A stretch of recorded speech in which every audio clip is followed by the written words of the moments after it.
Good morning dear students, welcome to current affairs by Abhinav. आज हम लोग 9 जून के करंट अफेयर्स को डिस्कस करेंगे और साथ ही साथ इस वीक के जो इम्पॉर्टेंट करंट अफेयर्स हैं उनको भी डिस्कस करेंगे।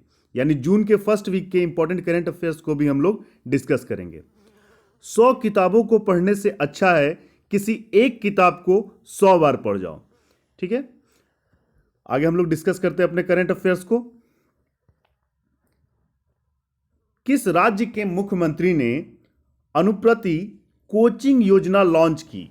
तो ये अनुप्रति कोचिंग योजना जो लॉन्च की गई है ये राजस्थान के द्वारा लॉन्च की गई है। वैसे बच्चे जिनके माता पिता की वार्षिक आय 8 लाख रुपए से कम है उन्हें इस कोचिंग से लाभ मिलेगा और उन्हें इस कोचिंग के द्वारा सिविल सेवा परीक्षाओं की तैयारी कराई जाएगी। ठीक है, अब राजस्थान जो है भारत में सबसे अधिक सीसा, टंगस्टन और जस्ता का उत्पादन करता है। ठीक है, राजस्थान की जो डेगाना की खान है वहां से टंगस्टन प्राप्त किया जाता है। नेक्स्ट क्वेश्चन को आज के देखते हैं हम लोग।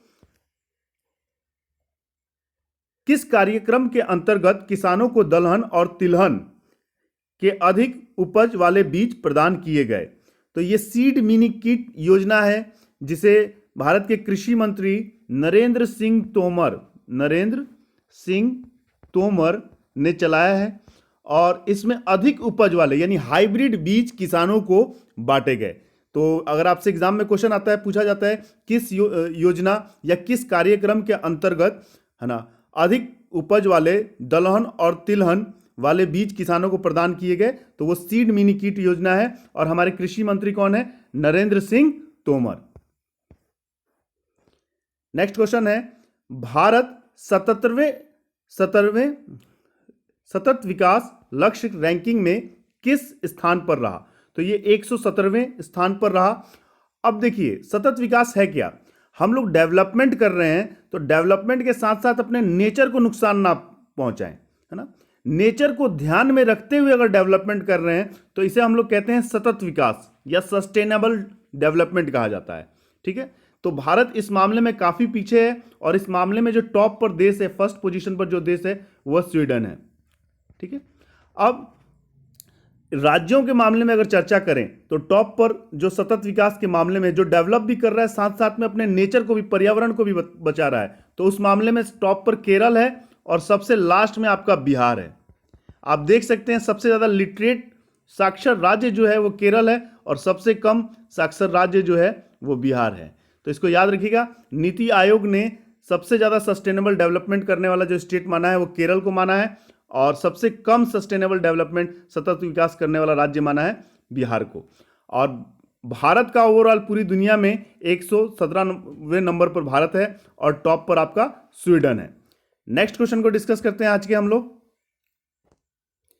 किसने डीएनए के माध्यम से लापता व्यक्तियों की पहचान हेतु फैमिलिया वैश्विक डाटाबेस लॉन्च किया? ठीक है, अब देखिए फैमिली के हर आदमी का डीएनए क्या है, कलेक्ट किया जाएगा, है ना। और कोई व्यक्ति अगर लापता हो जाता है तो उसका डीएनए मैच किया जाएगा कि इसके फैमिली के मेंबर कौन है।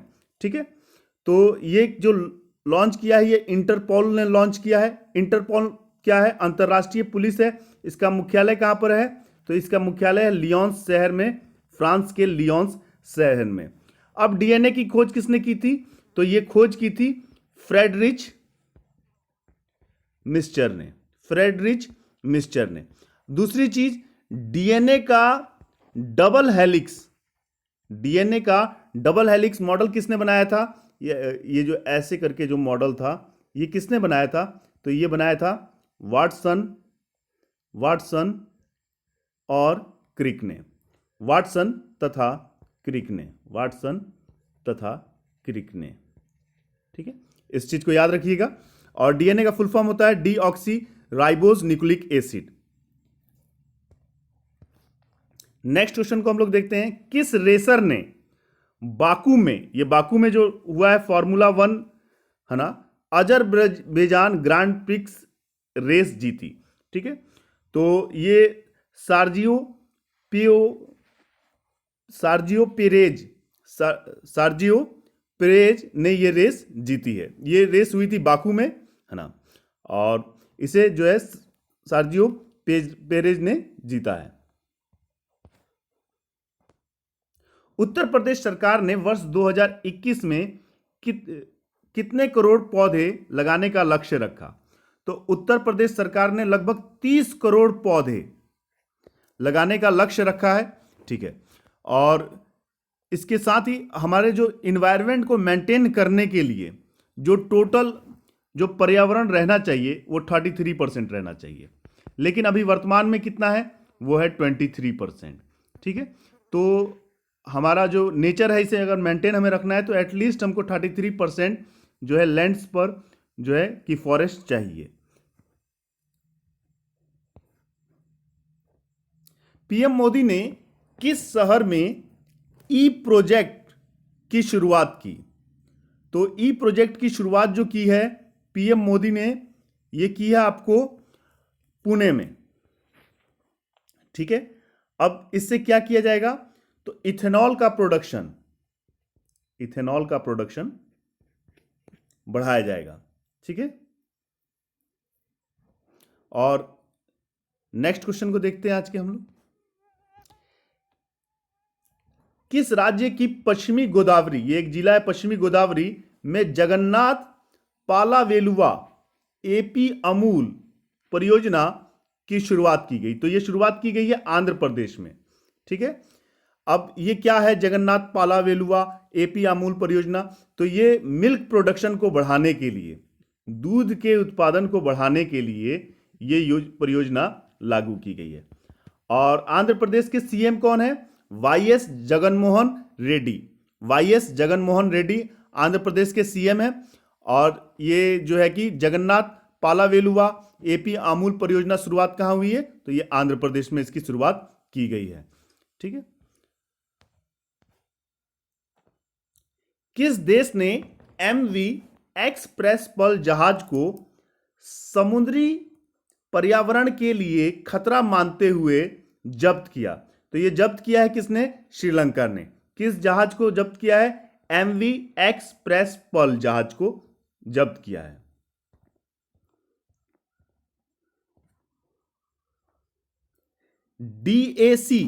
डीएसी ने कितने करोड़ रुपए में 6 पनडुब्बियों के निर्माण को मंजूरी दी? ठीक है, तो डीएसी क्या है? डिफेंस एक्विजिशन काउंसिल, जिसे हम लोग डिफेंस एक्विजिशन काउंसिल कहते हैं। अब ये डिफेंस एक्विजिशन काउंसिल करता क्या है? तो ये जैसे कोई चीज का निर्माण हो रहा है पनडुब्बी का, या इसको जो है मंजूरी देता है। तो 6 आक्रमण करने वाली पनडुब्बियों का निर्माण करने के लिए इसने कितने की मंजूरी दी है? 43,000 करोड़ रुपए की मंजूरी दी है। हाल ही में एक भारत का जो हाइड्रोग्राफिक जो पोत था, सबमरीन थी, उसे अभी अभी जो है रिटायरमेंट दे दी गई है। उसका नाम क्या था? संध्यक।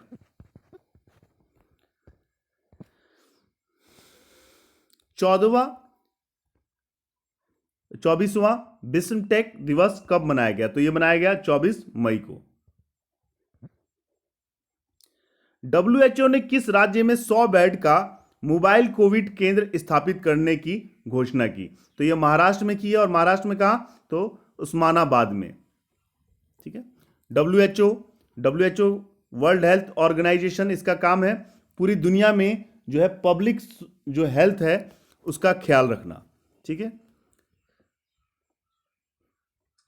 डब्ल्यूएचओ का मुख्यालय जो है वो स्विट्जरलैंड के जिनेवा में है और इसकी स्थापना हुई थी 1948 में। विश्व बैंक शिक्षा सलाहकार के रूप में किसे नियुक्त किया गया है? तो विश्व बैंक में शिक्षा सलाहकार के रूप में रंजीत सिंह दिसाले को नियुक्त किया गया है।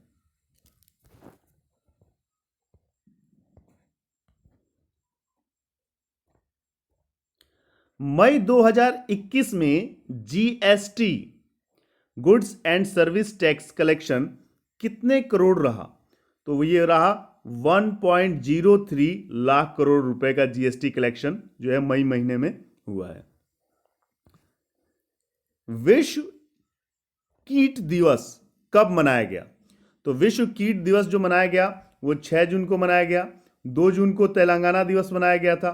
5 जून को पर्यावरण दिवस मनाया गया था। ठीक है। अब कीटों के अध्ययन को क्या कहते हैं? तो कीटों के अध्ययन को हम लोग एंटोमोलॉजी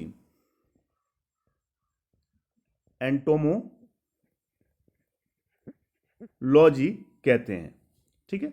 आज के करंट अफेयर्स को हम लोग यहीं पर समाप्त करते हैं और इसका आप लोगों को पीडीएफ मेरे टेलीग्राम चैनल पर मिल जाएगा।